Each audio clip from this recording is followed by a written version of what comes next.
الحمد لله رب العالمين والصلاة والسلام على سيد المرسلين محمد وعلى آله وأصحابه أجمعين رب اشرح لي صدري ويسر لي أمري واحلل عقدة من لساني يفقه قولي۔ آج کا ہمارا درس سورہ بقرہ کی آخری 2 آیتوں پر مشتمل ہے۔ اعوذ باللہ من الشیطان الرجیم، بسم اللہ الرحمن الرحیم۔ آمن الرسول بما انزل الیہ من ربہ والمؤمنون كل آمن بالله وملائكته وكتبه ورسله لا نفرق بين أحد من رسله وقالوا سمعنا وأطعنا غفرانك ربنا وإليك المصير۔ لا يكلف الله نفسا إلا وسعها لها ما كسبت وعليها ما اكتسبت ربنا لا تؤاخذنا إن نسينا أو أخطأنا ربنا ولا تحمل علينا إصرا كما حملته على الذين من قبلنا ربنا ولا تحملنا ما لا طاقة لنا به واعف عنا واغفر لنا وارحمنا أنت مولانا فانصرنا على القوم الكافرين آمین۔ بروایت ابن جریر اور ابن کثیر، حضرت معاذ رضی اللہ تعالی عنہ جب بھی سورہ بقرہ کو ختم کرتے تھے تو آمین کہتے تھے۔ سورہ فاتحہ کے ختم پر بھی ہم آمین کہتے ہیں۔ دونوں کے معنی میں مناسبت ہے۔ سورہ فاتحہ میں ابتدا میں کلمات حمد ہیں اللہ کے لیے اور آخری حصہ دعا ہے۔ اب اس میں جیسے کہ ہم دیکھیں گے کلمات حمد ہیں مومنین کے لیے اور آخر میں دعا ہے۔ حدیث میں ہے کہ سورہ فاتحہ اور سورہ بقرہ کی آخری 2 آیتیں عرش کے خزانے سے ملی ہیں۔ مسلم کی حدیث ہے کہ 2 فرشتے نبی کریم صلی اللہ علیہ وسلم کے پاس آئے اور کیا کہتے ہیں کہ محمد صلی اللہ علیہ وسلم 2 نور آپ کو مبارک ہو، ایک نور فاتحہ، دوسرا سورہ بقرہ کی آخری آیت۔ اس کا کوئی حرف آپ ایسا نہیں کہ پڑھیں اور آپ کو نہ دیا جائے، بلکہ جو بھی آپ نے پڑھا آپ کو دے دیا گیا۔ مطلب کیا کہ اس کے برکات، جب نور ہے تو اس کے برکات تبرکات سے آپ مستفید ہوں گے۔ اب اسے سمجھنے کے لیے ہم تھوڑا ترجمہ اس کا دیکھ لیتے ہیں تاکہ مناسبت جو ہے سمجھ میں آ جائے۔ اور جب اتنی اس کی اہمیت ہے، اس سورہ کی عرش کے خزانے سے ملی ہیں، تو سنیے۔ آمن الرسول، اس کو امن یؤمن سے آمن مدہ ہے، ایمان لائے رسول اس چیز پر جو ان کی طرف ان کے رب کی جانب سے اتارا گیا اور سارے مومنین۔ ایک فقرہ ہو گیا ہے۔ دوسرا، سارے کے سارے ایمان لائے، کل آمن، سارے رسول اور مومنین، ہم اور آپ سب، اللہ پر، فرشتوں پر، کتابوں پر، رسولوں پر، یعنی اس کے فرشتے، اس کی کتابیں، اس کے رسول۔ پھر اعتراف کہ ہم ان رسولوں کے درمیان کسی میں تفریق نہیں کرتے۔ پھر خبر اور ان جن کی تعریف کی جا رہی ہے، کہا سمعنا و اطعنا، سمعنا یعنی قبول کیا، خالی سننا نہیں. ہم کہتے ہیں سنا نہیں، اس کا مطلب قبول کرنا اور اطاعت کی. تو جب سنا، قبول کیا اور اطاعت کی تو غفرانک، اے اللہ تیری جانب سے درگزر کرنا، ربنا وہ الیک المصیر، تیری طرف لوٹنا ہے. دوسرا قاعدہ، لا یکلف اللہ نفسا، اللہ تعالیٰ کسی انسان کو، کسی نفس کو ذمہ داری نہیں دیتا مگر اس کی وسعت کے مطابق. دوسرا قاعدہ، اس کے لیے وہی جو نیکی کرے، اور جو کچھ بدی کمائے گا اس کا وبال اس پر. پھر دعا، اے اللہ ہم سے اگر نسیان، بھول اور چوک ہو جائے تو مواخذہ نہ کرنا. اے ہمارے رب ہم پر ایسی ذمہ داری نہ ڈال، اسرن ذمہ داری، بوجھ، جو ہم سے پچھلی امتوں پر بوجھ اور ذمہ داری ڈالی تھی. اے ہمارے رب اور ہم سے ایسا کام بھی نہ اٹھانا جس کی ہمیں طاقت نہیں، لا طاقت لنا بھی. واعف عنا، معاف کر ہم سے، واغفر درگزر کر، ورحم رحم کر، انت مولانا تو ہی مرجع ہمارا ہے. فنصرنا، تو فنصرنا کے معنی تھے مدد، لیکن آگے علا ہے تو معنی ہوں گے غالب کر ہمیں کافر قوم پر. حدیث شریف میں ہے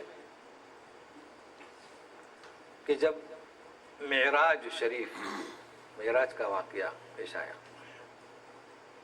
تو نبی کریم صلی اللہ علیہ وسلم کو جو ہدیے میں چیزیں ملی وہ 3 تھی. عام طور پر لوگ ایک ہی جانتے ہیں، 5 وقتہ نماز ہے، یہ ایک چیز ہے. دوسری سورہ فاتحہ کی، سورہ بقرہ کی آخری آیت. تو نمبر 1 5 وقتہ نماز ہے، اور نمبر 2 سورہ بقرہ کی آخری 2 آیتیں جس کی ابھی تلاوت کیا. اور تیسرا، جو کوئی شرک کی آلودگی سے پاک رہ کر آئے اس کی مغفرت کا وعدہ. دیکھیے 3 چیزیں ملی ہیں، تو ظاہر ہے کہ جب 3 چیزیں ملی ہیں تو عرش سے ہی ملی، عرش سے ہی ملی. تو یہ 3 چیزیں ملی ہیں، اور ظاہر ہے کہ خصوصیت تخصص نبی کریم صلی اللہ علیہ وسلم کا. یہ 2 آیتیں اور سورہ فاتحہ کسی امت کو نہیں ملی اور نہ کسی نبی کو. تو یہ اس کی اہمیت ہے. امام بخاری نے عبداللہ بن مسعود رضی اللہ تعالیٰ عنہ سے یہ روایت نقل کی ہے کہ نبی کریم صلی اللہ علیہ وسلم نے فرمایا، جو کوئی رات کو ان 2 آیتوں کو یعنی سورہ بقرہ کی آخری آیتوں کو پڑھ لے تو اس کے لیے کافی ہے. اب کافی ہے، دیکھیے 5 حدیثیں میں نے مختصر طریقے سے، یعنی کئی متعدد احادیث ہیں مگر اتنی ہمارے لیے کافی ہیں سمجھنے کے لیے کہ عرش کے خزانے سے ملی، اور معراج میں کے دن ہدیے میں ملی، اور کافی ہیں، نور ہیں، اتنی کافی ہیں. اور کافی ہے کا مطلب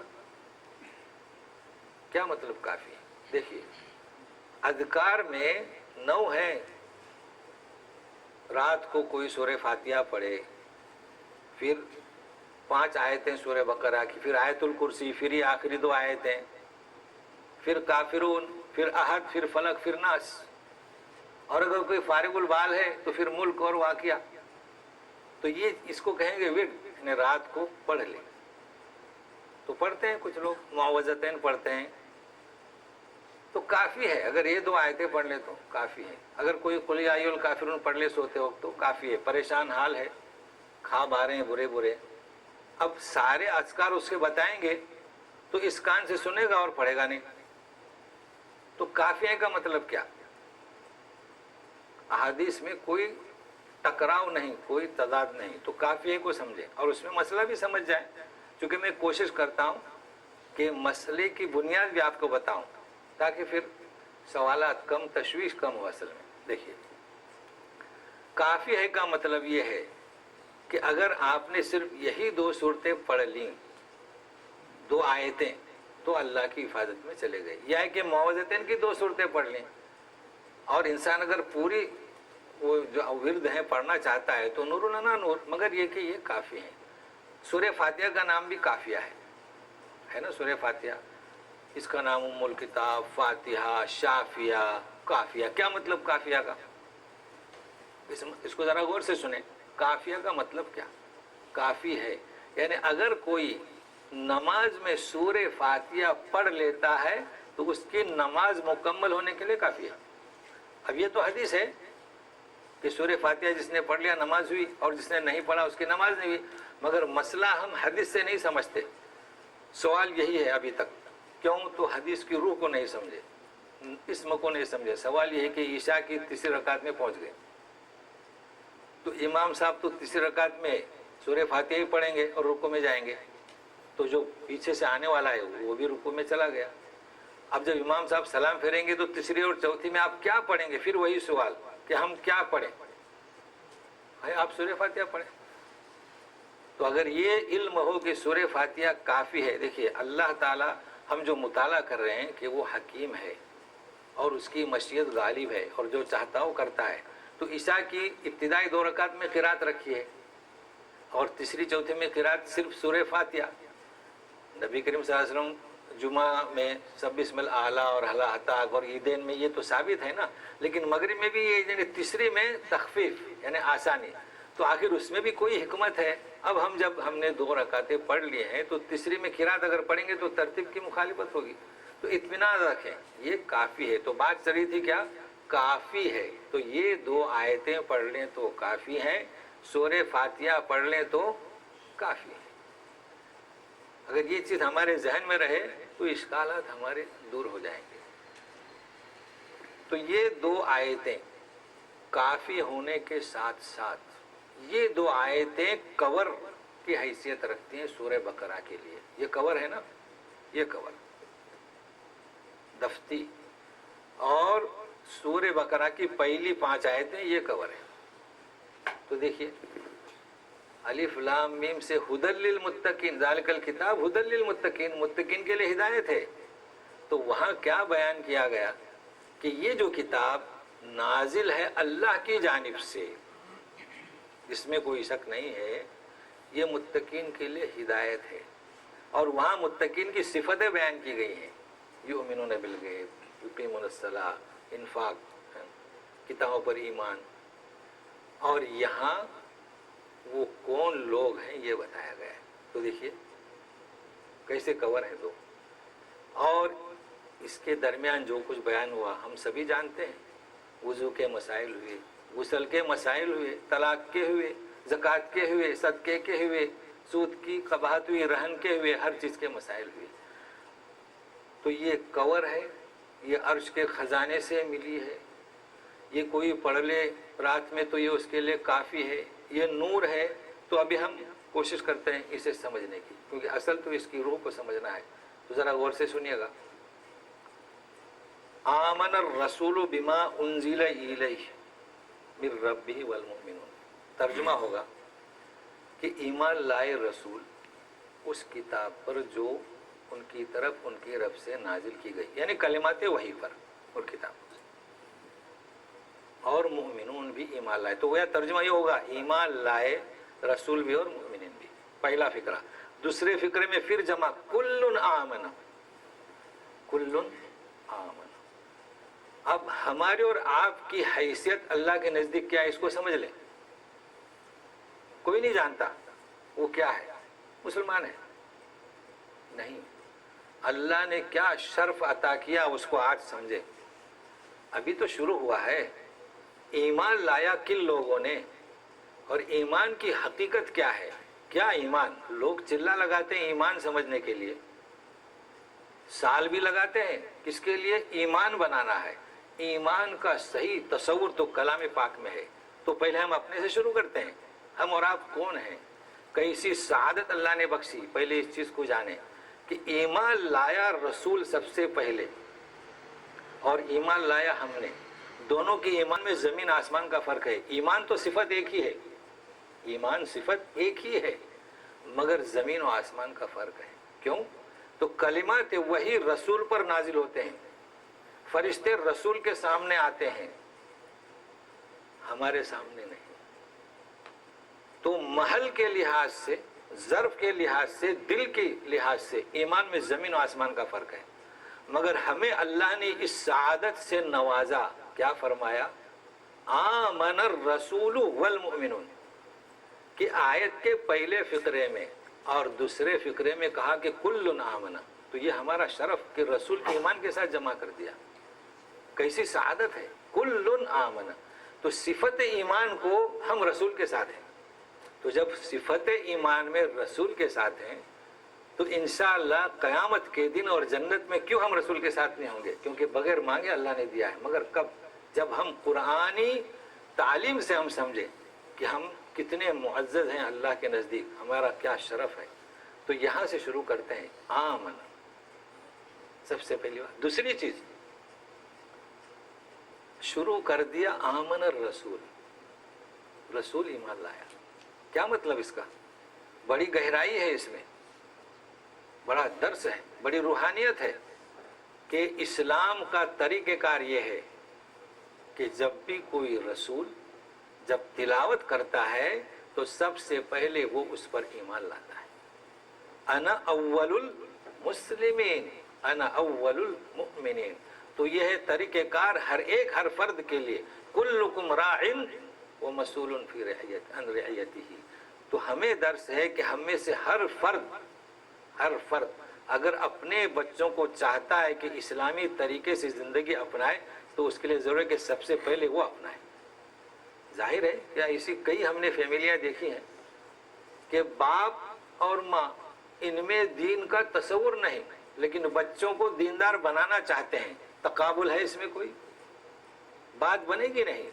تو اس قرآن سے سیکھیے کہ سب سے پہلے وہ عمل کرے، وہ ایمان لائے، وہ اس پر عزم رکھے، اس کے بعد آئندہ. تو یہ ہمیں درس ملتا ہے.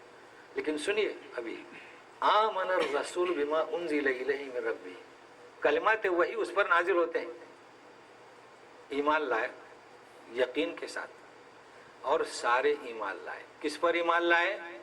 ابھی چل رہا ہے سلسلہ آمن کل آمن باللہ. اب ایمان کی 5 حدوں کا ذکر ہے. بچپن میں پڑھے تھے نا، آمنت باللہ ملائکتی کتبی رسلی والیوم الآخر اور والقدر. دیکھیے یہاں 5 ہے. باللہ، ملائکتی، کتبی رسلی، اور آخر میں وإلیک المصیر، تیری طرف لوٹنا ہے. تو اللہ پر ایمان ہم سب لائے، اور اللہ نے ہمیں اس نوازش سے نوازا کہ رسول کے ساتھ ہمارا ذکر، اور انشاءاللہ رہے گا انشاءاللہ. تو مطلب کیا؟ حقیقت ایمان کیا؟ اس کو جاننا ہے. جب اللہ نے ہمیں نوازا دے دیا تو کیا مطلب ایمان کا؟ تو کہیں گے کہ اللہ پر ایمان لانا. جی بچپن سے یاد کیا ایمان مفصل اور ایمان مجمل. اس کو بھی غلط یاد کیا ہے. ایمان مفصل تو کہتے ہیں مجمل، جبکہ مجمل. تو ایمان مجمل سے بات نہیں بنے گی. ایمان مجمل کہاں ہے؟ آج اس کی انشاءاللہ وضاحت ہوگی. اور مفصل کہاں ہے؟ تو اللہ پر ایمان مفصل. کیا مطلب اللہ پر ایمان؟ سب جانتے ہیں کہ اللہ خالق ہے، جانتے ہیں نا. تو کیا اس سے ہم مومن ہو گئے؟ تو مشرکین مکہ نے بھی کہا کہ اللہ خالق ہے. من خلقہن سیقولون اللہ. تو انہوں نے جواب دیا. مشرکین مکہ نے بھی جواب دیا کہ اللہ. آسمان زمین کو کس نے پیدا کیا؟ تو بولے اللہ. تو پھر ہمارا ایمان کیا؟ اس کو جانے. آج لوگ بڑی محنت کرتے ہیں، ریاضت کے لیے خانقاہوں میں جاتے ہیں. معرفت الہی کہتے ہیں ہمارے یہاں. کیا یعنی؟ اللہ کی معرفت، اللہ کی پہچان. ہم اللہ کی معرفت کیسے حاصل کریں؟ ہم اس کی قدرت کو نہیں جان سکتے، اس کے قدرت کے نظاروں کو دیکھتے ہیں اور اقرار کرتے ہیں. تو سنیے، آمن باللہ، اللہ خالق ہے، اللہ مالک ہے، اللہ رازق ہے. اللہ ہی کی طرف لوٹ کر جانا ہے. تو جب اللہ ہی خالق ہے، اللہ ہی مالک ہے، اللہ ہی رازق ہے، تو اسی کا حق ہے کہ ہم اس کے روبرو سامنے جائیں اور ہم سے وہ دریافت کریں. ٹھیک ہے؟ تو جب اللہ ہی اس کا حقدار ہے تو اللہ ہی اس کا حقدار ہے کہ اسی کی عبادت کی جائے، صرف اللہ کی. اللہ ہی اس کا حقدار ہے کہ اسی کے نام کی قسم کھائی جائے، اسی کے نام کا ذبیحہ کیا جائے، اسی کے نام صدقہ و خیرات کیا جائے. ہر چیز اسی کے نام پر، اسی سے مانگا جائے. اسی سے خوف کیا جائے، نہیں تو پھر اللہ کیسے؟ وہ مشرکین کے جیسا اللہ نہیں. ہر قوم ہر دین میں اللہ کا ذکر ہے. کوئی گاڈ کہتا ہے، کوئی خدا کہتا ہے، کوئی ایشور کہتا ہے، اللہ ہے. مگر ہمیں جو سعادت ملی ہے وہ اس بنیاد پر نہیں، بلکہ حقیقت کے اندر اللہ ہی کی طرف، ہر معاملے میں اللہ کی طرف رجوع کرنا ہے. امید لگانا ہے تو اللہ کی طرف. اور سب سے بڑی بات کہ اگر دنیا میں کوئی بھی مشیت ہوگی، حکم چلے گا تو اللہ کا. ہم اس صورت میں اطمینان نفس حاصل کریں گے. جو بھی دنیا میں حرکات چل رہی ہیں ہمارے ساتھ میں زندگی، تو اللہ پر یقین کامل کہ اسی کی مشیت غالب ہے، تو اطمینان ہوگا اور صبر اور طمانینت ہوگی، تسکین ہوگی. تو یہ ہے اللہ پر ایمان. اچھا، جب اللہ، ابھی بہت کچھ باتیں ہیں مگر میں سوچتا ہوں کہ جتنا ہمارے لیے سمجھنا ضروری ہے، قانون اللہ کا، قاعدے اللہ کے، سب کچھ اللہ کا، اللہ ہی اللہ، ہمیشہ ذکر اللہ کا. تو یہ ایمان کس پر ہوا؟ آمن باللہ. تو کیا بیان کیا جا رہا ہے یہاں پر؟ وہ متقین کی صفت تھی اس کور میں، تو یہاں حقیقت ایمان عملی شکل میں بتلایا جا رہا ہے اور ہماری شہادت. اب سنیے دوسرا، کل آمن باللہ، کل آمن ملائکتی، سارے کے سارے ایمان لائے کس پر؟ فرشتوں پر. ذرا سنیے غور سے، فرشتوں پر. ہم نے دیکھا فرشتے کو؟ نہیں دیکھا. رسول نے تو دیکھا، اصلی صورت میں دیکھا، سینے سے سینہ لگایا، لے گئے بیت المقدس تک، آسمان تک لے گئے، ساتھ میں تھے، اصلی شکل میں دیکھا، انسانی شکل میں دیکھا. ہم نے تو دیکھا نہیں مگر ساتھ میں جمع کر دیے، ایمان لے آئے. کیا مطلب؟ یؤمنون بالغیب میں ہم غیب پر ایمان لائے، فرشتوں پر ایمان لائے. لیکن سوال یہ آتا ہے کہ فرشتوں کو ایک جز بنایا گیا. ایمان کے ارکان ہے نا، ایمان کے ارکان کتنے؟ تو 6، یہ 5 اور 1 تقدیر، جو ہم بچپن میں یاد کرتے ہیں آمنت باللہ، یہ ایمان کے ارکان ہے. تو فرشتوں پر ایمان لانا یہ جز قرار دیا گیا، کس کا؟ ایمان کا. دیکھیے، اللہ پر ایمان، نہیں تو ایمان مکمل نہیں ہوگا. جیسے اسلام کے 5 ستون ہیں، پلر ہیں، ویسے ایمان کے 6 ہیں. تو اگر ایک ساکت ہو گیا تو منہدم ہو گئی عمارت. تو سنیے، اللہ پر ایمان، فرشتوں پر ایمان. کہتے ہیں لوگ کہ لا الہ الا اللہ محمد الرسول اللہ، کہ ایمان میں، کلمے کے اعتراف میں اللہ اور رسول. تو کہتے ہیں کہ آپ سمجھتے نہیں کہ رسول کا بھی حق ہے، اس لیے رسول کے حوالے کائنات کر دی گئی. غلطی کر رہے ہیں وہ، یہی تو دلیل دیتے ہیں نا، اور ہم ان کی اصلاح نہیں کر سکتے، جبکہ ایسی بات نہیں ہے. رسول کا ذکر کلمے میں، چونکہ یہودیت اور عیسائیت نبی کریم صلی اللہ علیہ وسلم کا انکار کر رہے تھے، لہٰذا اب ایمان لانے کے لیے ضروری ہے، جز بن گیا لا الہ الا اللہ محمد رسول اللہ. جبکہ فرشتوں کا بھی ذکر ہے، کتابوں کا بھی ذکر ہے، رسولوں کا، سارے رسولوں کا ذکر ہے. تو فرشتوں بھی جز ہیں، یعنی ان پر ایمان لانا تاکہ عمارت مکمل ہو. کیوں؟ وجہ کیا؟ اللہ تبارک تعالیٰ نے شرک کی، علم غیب کی ساری راہیں مسدود کر دی. اگر یہ راہیں مسدود نہ کرتے تو شرک کی راہیں کھلتی، لیکن پھر بھی امت اسلامیہ شرک کرتی جا رہی ہے. دیکھیے، فرشتے ہیں کون؟ ہندوستان کے جوتشی، انہوں نے ستاروں کی گردش میں غیب کے اسرار ڈھونڈنا شروع کر دیا، اور اب بھی کرتے ہیں. اب تو ستاروں کو پتوں میں لے آئے نیچے. اور چین کے پجاری باپ دادا کے ارواح کے اندر غیب کے اسرار ڈھونڈ رہے ہیں، باپ دادا جو مردہ ہیں. اور عربستان کے کاہن، جن اور شیاطین ان کو وسیلہ بنانے لگے غیب کے اسرار تلاش کرنے میں. تو کیا بات ہو رہی ہے؟ غیب کی باتوں کو جاننا، ملائے اعلیٰ میں کیا ہو رہا ہے، انسان کی فطرت میں ہے کہ کیا ہے آسمان میں،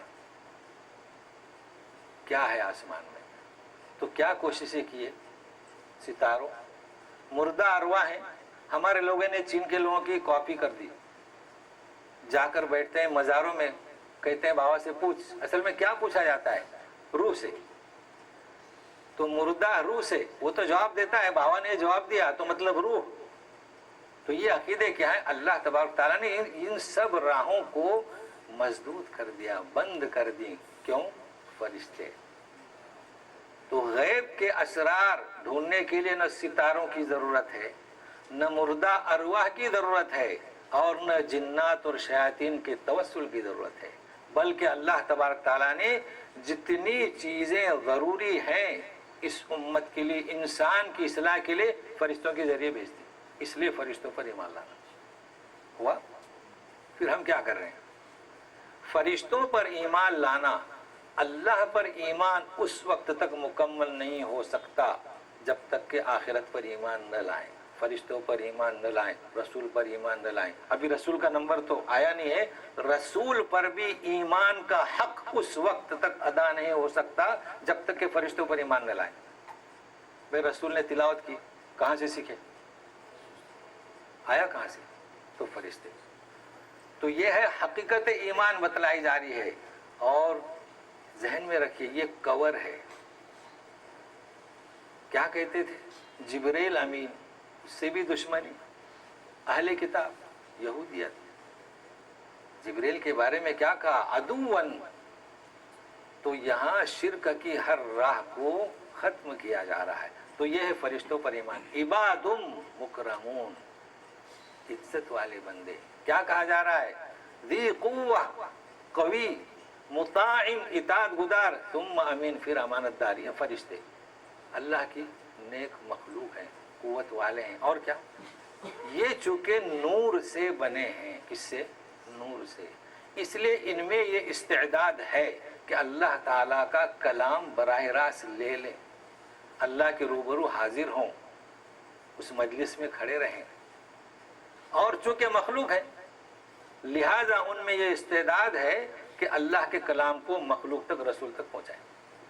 تو یہ ہے فرشتوں پر ایمان. تو فرشتوں پر ایمان لانا، مشرکین مکہ نے تو بیٹیاں بنا دیا. اور رہے ہمارے لوگ، ہمارے پاس غیب کی خبروں کو پہنچانے کا سلسلہ ختم ہوا.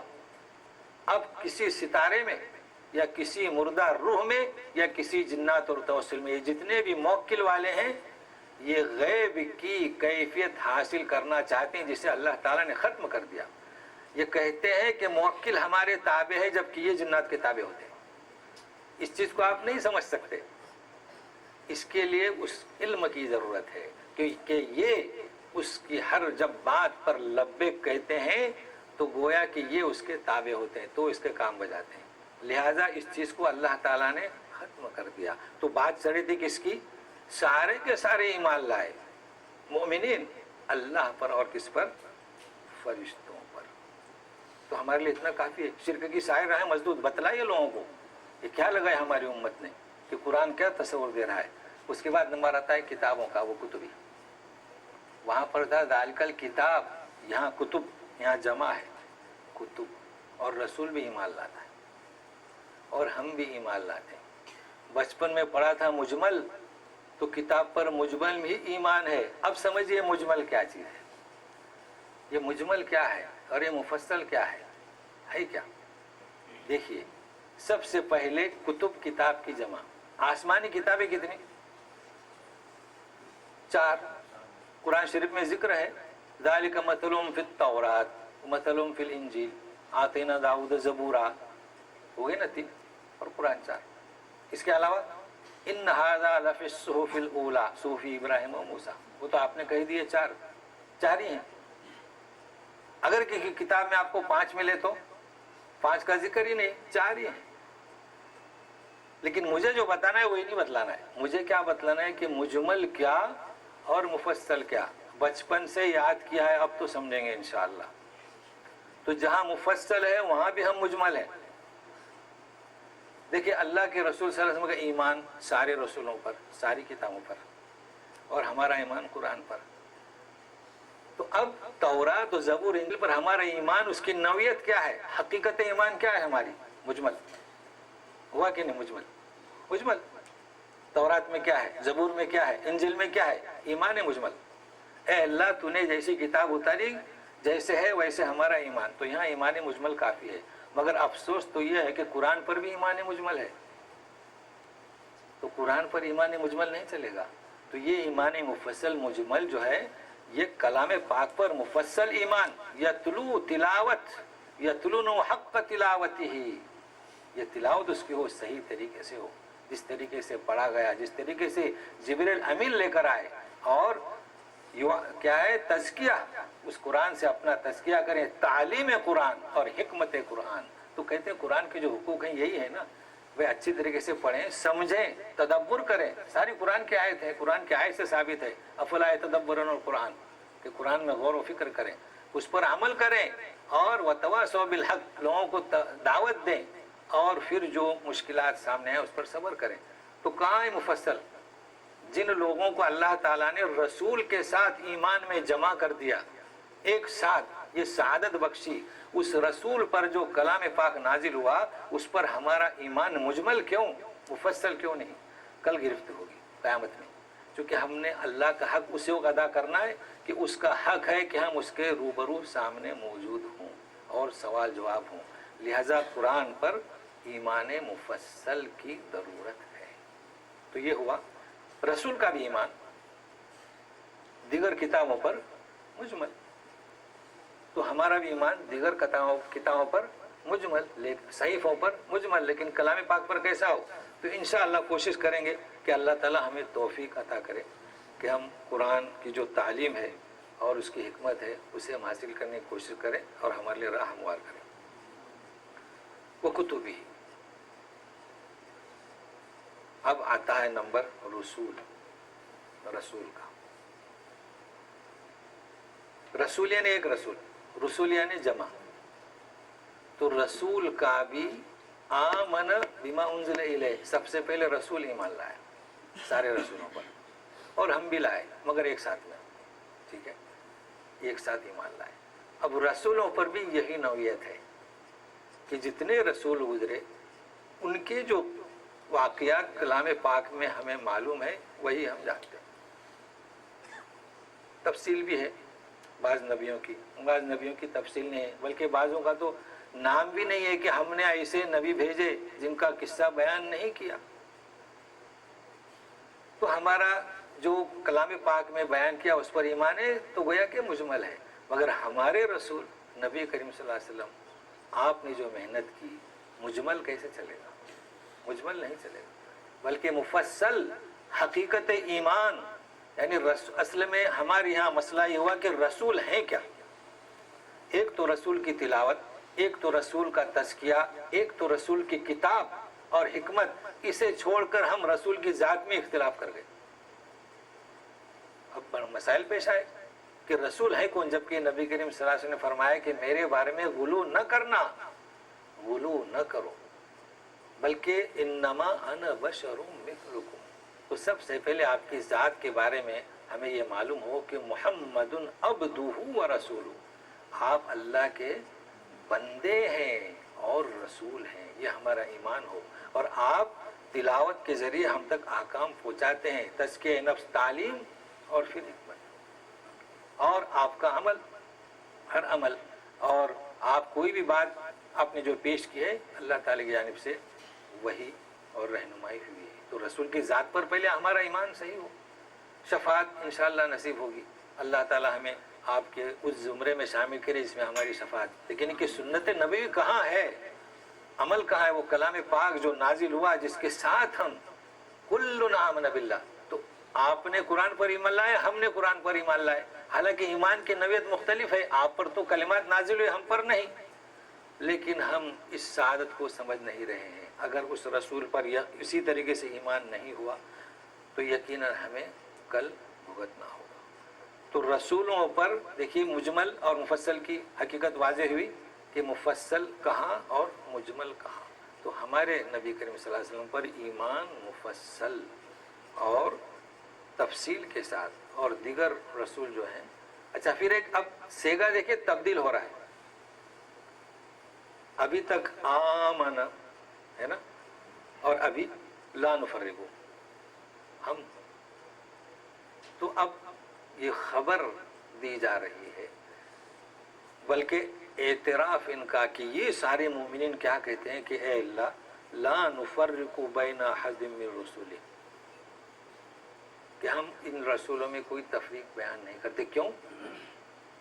تو ہدی للمتقین، اور یہودیوں نے اپنے آپ کو خارج کیا اور مسیحیوں نے کسی نبی کو، پہلے تو نبی کریم صلی اللہ علیہ وسلم کو تسلیم ہی نہیں کیا، پھر اپنے ہی انبیاء میں سے کسی کو تسلیم کیا، کسی کو نہیں کیا.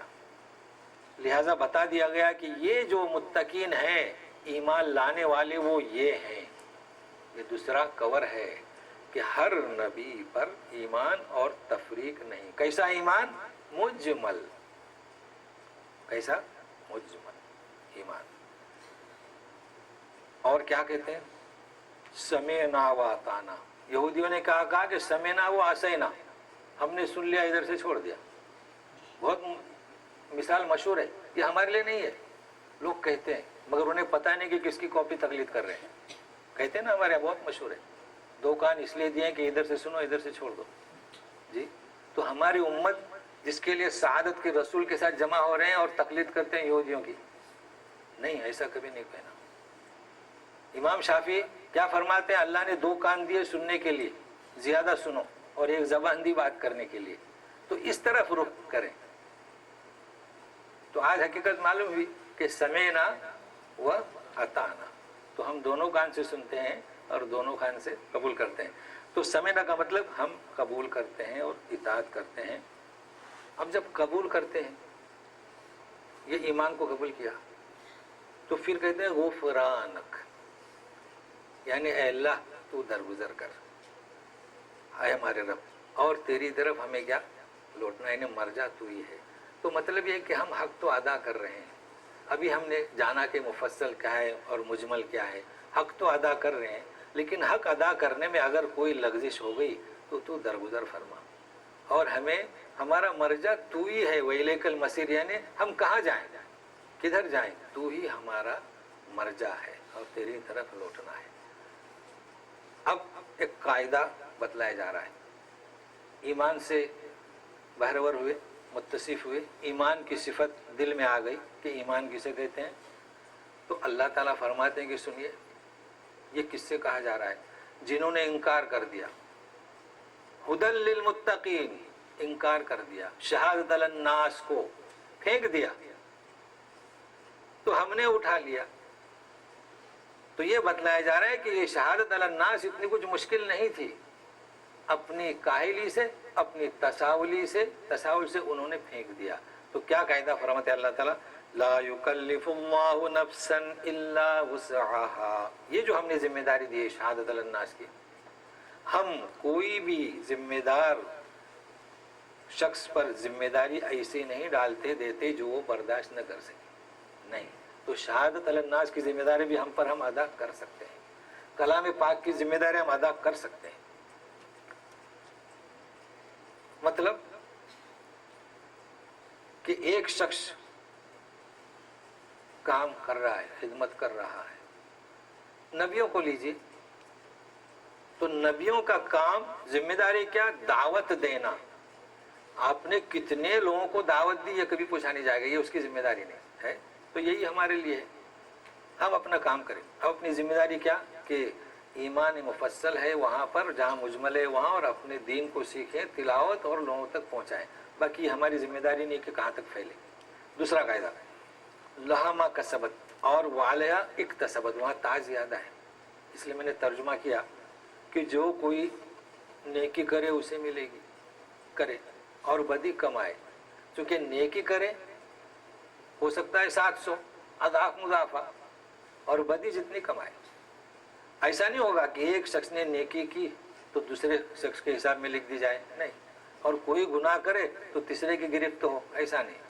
تو جنہوں نے اس امانت کو، یہاں سلسلہ چل رہا ہے، 2 کور ہیں کہ جنہوں نے اس امانت کو پھینک دیا ان کی گرفت ہوگی، اور امت محمدیہ نے اس کو سنبھالا تو انہیں اس کا اجر ملے گا.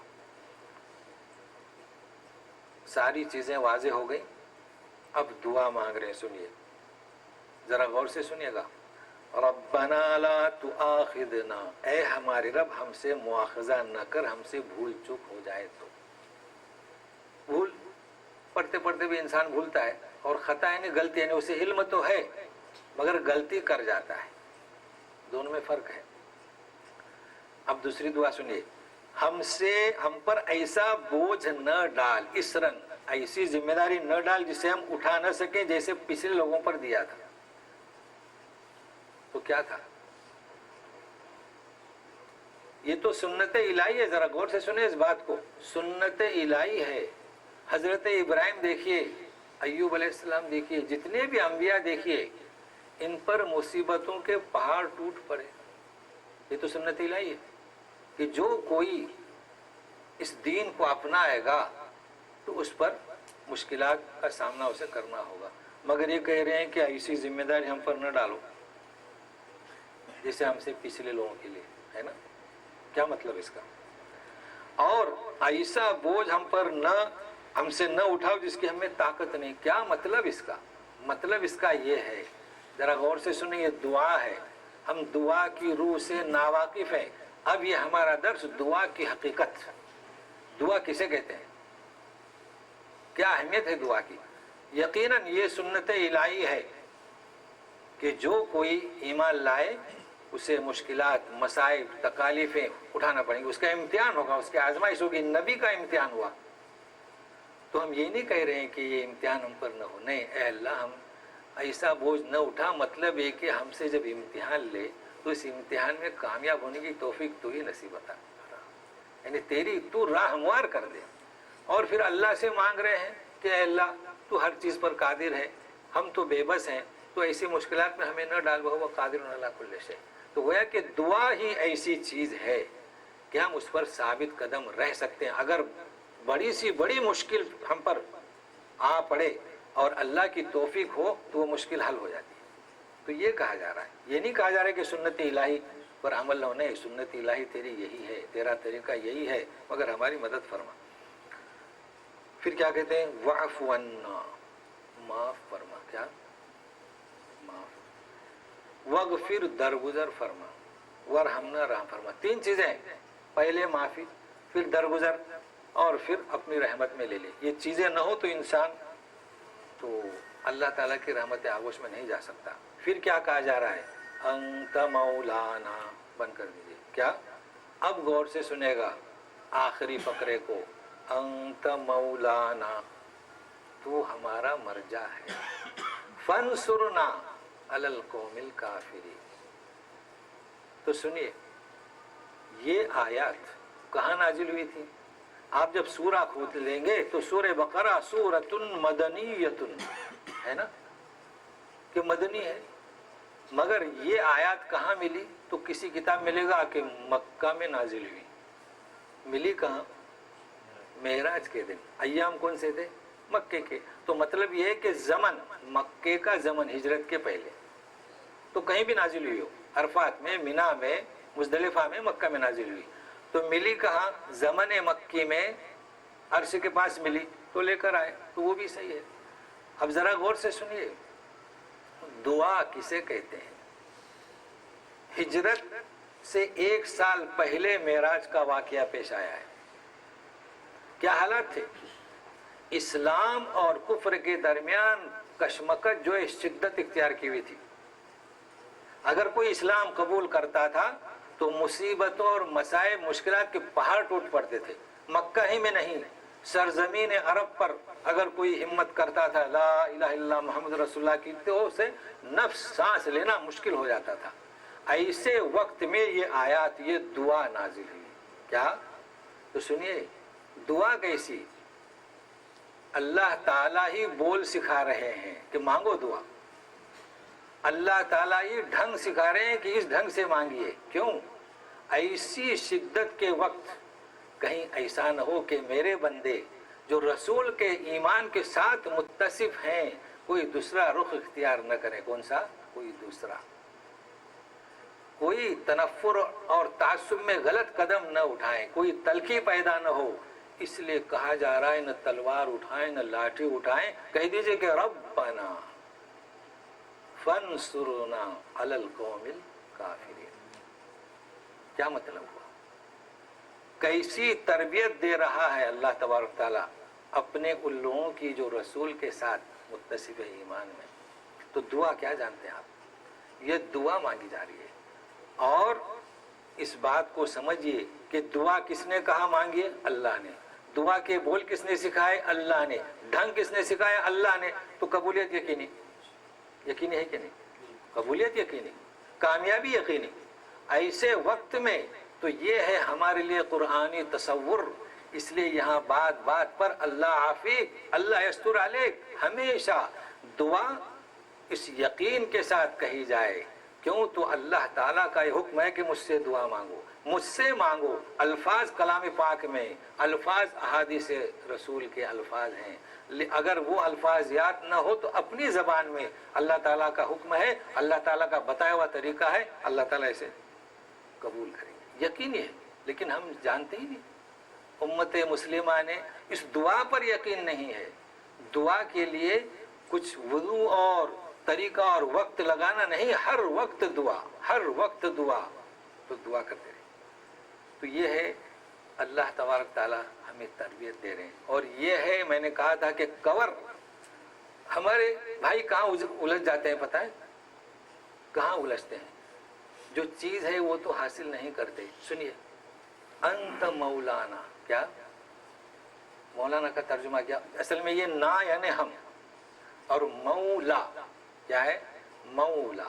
یہ الگ لفظ ہے. جیسے کہ ورحمنا، ارحم اور نا، تو یہ نا تو ہم، مولا یہ. تو مولا کا مطلب یہ کہ مرجع تو ہی، اے اللہ ایسی مصیبت کے وقت ہم تیری ہی طرف رجوع کرتے ہیں، کچھ نہیں، بے بس ہیں.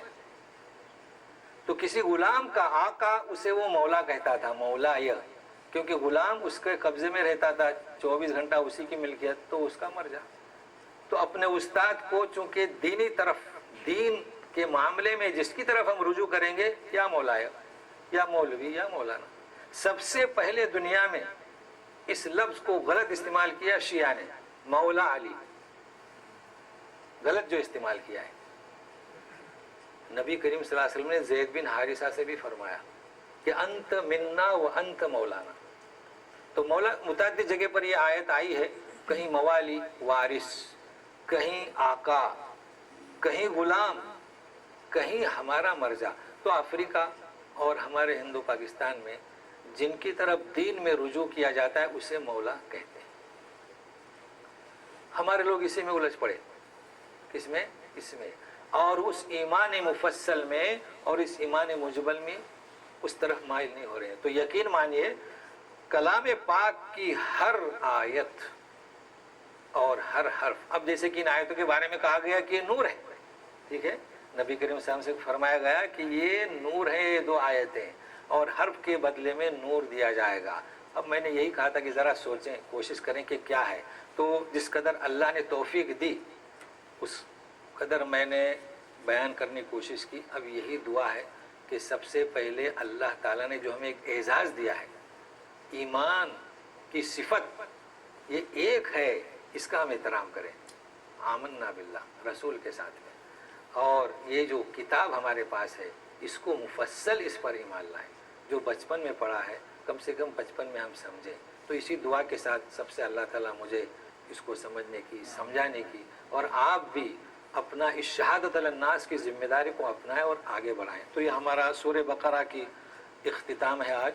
اور دعا کرتے ہیں کہ اللہ تعالیٰ یہ جو نور ہے ہم میں سے ہر مسلم کے دل میں اسے اتار دے اور ہمارے دروس کو جاری و ساری رکھ. وصلی اللہ تعالیٰ علی خیر خلق محمد و آلہ وصحبہ اجمعین برحمتک یا ارحم الراحمین. اعوذ باللہ من الشیطان الرجیم. آمن الرسول بما انزل الیہ من ربہ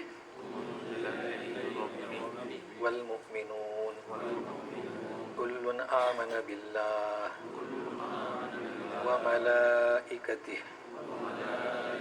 وكتبه ورسله لا نفرق بين أحد من رسله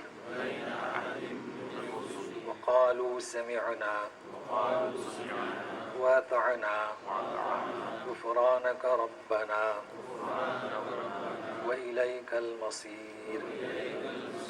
لا يكلف الله نفسا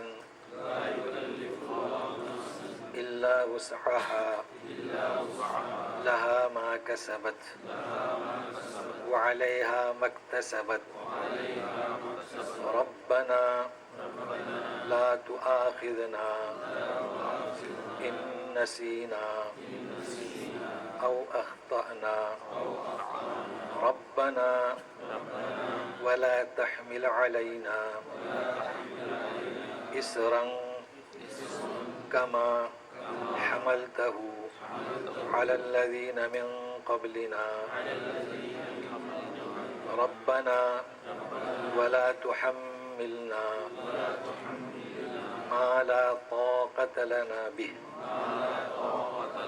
واعف عنا واغفر لنا وارحمنا أنت مولانا فانصرنا على القوم الكافرين آمین سبحانک اللہم وبحمدک اشہد ان لا الہ الا انت استغفرک واتوب الیک.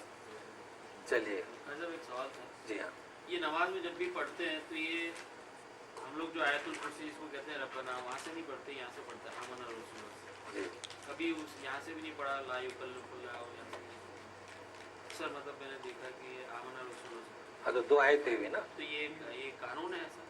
نہیں قانون نہیں ہے, چونکہ دو نور ہیں تو آپ ایک نور کو کیوں چھوڑ رہے ہیں؟ دو نور ہیں نا, جو بھی حرف آپ کو یعنی یہ دو آیتیں نور ہیں تو دونوں آیتوں کو پڑھیں مکمل. یعنی حدیث جیسے کہ فرشتے آئے کہ آپ پر دو نور نازل ہے, ایک سورہ فاتحہ اور یہ اختتامی دو آیتیں, تو دو آیتوں کو مکمل پکڑے نا, تو ایک کیوں پڑھ رہے ہیں آپ؟ یہ دو آیتیں پڑھنے کے بعد کبھی بھی آمین بولنا ضروری ہے؟ نہیں آپ کے مرضی ایسا ہے, حدیث سے ثابت ہے. یہ سورہ بقرہ کے بعد ہی پڑھنا ضروری ہے. اگر پڑھتا ہے نماز میں تو ہم بعد میں آمین کریں, آہستہ آہستہ پڑھیں. کہہ سکتے ہیں جب حدیث میں ختم ہو گئی, جب حدیث میں ہے. دیکھیے جس جو آپ نے چونکہ آمین کہی چونکہ حدیث میں ہے, ایک صحابی کہتے تو کئی صحابی کہتے ہوں گے, کہہ سکتے ہیں. ایک سوال یہ ہونا کہ یہ دو آیتیں جو ہیں سارے قرآن جو ہے جو اسلام لے کے آئے, جی جی ایکسیپٹ یہ دو آیتوں کو چھوڑ کے یہ دو آیتیں ڈائریکٹ جو ہے نبی صلی اللہ علیہ وسلم کو جو ہے ہاں اللہ تعالیٰ سے ملے, یہ ایسا فرشتے جی جی لیتے ہیں, ایسے ہی نبی صلی اللہ علیہ جی وسلم جی دو آیتیں خاص لے لیے جس میں بیچ میں جو سلام نہیں ہے. ہاں یہ سوال بہت اہم ہے, اور یہ اصل میں چاہتا تھا کہ روحان ہماری جذبات کی ہو جائے تو وہ رہ گیا. اصل یہ سوال ہے کہ یہ آیتیں عرش پر تو ملی, ٹھیک ہے نا, لیکن ایک دفعہ نہیں کئی دفعے جبریل لے کر آئے, سمجھ رہے ہیں نا. جیسے کہ صحابہ ہے تو ایک آیت کے آپ کو کئی شان نزول ملیں گے. سمجھیے آپ قرآن کی حقیقت کو سمجھنے کے لیے جب آپ کوئی آیت لیں گے تو اس کے شان نزول دو دو تین تین ہے نا. تو قالو سمینا کا شان نزول ہے, صحابہ آئے گھبرائے ہوئے, تو کیا وَلِلَّهِ مَا فِي السَّمَاوَاتِ وَإِن تُبْدُوا مَا فِي أَنفُسِكُمْ, تو آپ نے کیا فرمایا کہ پچھلے لوگوں نے کہا کہ سمینا و آسینا, تم کہو کہ سمینا و آتینا. تو جب بھی کوئی واقعہ پیش آتا تھا تو جبریل امین جب آیت لے کر آتے تھے, کبھی کبھی آیت سابقہ, اور اس کو سمجھنے کے لیے بہترین آیت جب نبی کریم صلی اللہ علیہ وسلم کا وصال ہوا تو حضرت عمر حضرت ابوبکر یاد ہے نا کہ واقعہ کہ انکار کر, حضرت عمر نے کہا کہ خبردار کوئی کہے کہ وصال ہوا ہے, فوت ہوئے, تو ابوبکر نے آیتیں پڑھی افہم مات قتل وما محمد الا رسول. تو آیت تو پہلے نازل ہوئی مگر ایسا لگ رہا تھا کہ آج ہی آیت اتری ہے, تو کئی دفعہ ایسا ہوا ہے. تو اس کو جبریل امین بھی لے کے آئے. کئی موقع پر جب صحابہ نے سوال کیا ہے جبریل امین آ گئے آیت لے کر کے یہ پڑھ کے سنائیے, لہٰذا وہ اس کا شان نزول. بہت اچھا آپ نے وقت پر سوال کیا اور سمجھ میں آ گئی نا چیز. تو اسی جی وما محمد الا رسول قد خلت من قبل رسول افہم مات قتل, یہ آیت پڑھی تھی. تو لوگوں کو ایسا لگا, وہ تو انکار کر رہے تھے نا, خبردار کوئی کہے نہیں کہ وصال ہوا ہے. تو جب آیت پڑھ کر سنائے تو ایسا لگا کہ آج ہی نازل ہوئی. تو مطلب ہے کہ شان نزول کئی ہیں, تو ایک آیت کئی دفعے اتری ہے. شکریہ آپ کا. جی ہمارے ساتھی ذرا جلدی جو ہے پہلے سب میں چلتی کوئی بات, اتنا کافی ہے جی, دو آیتیں کافی ہیں.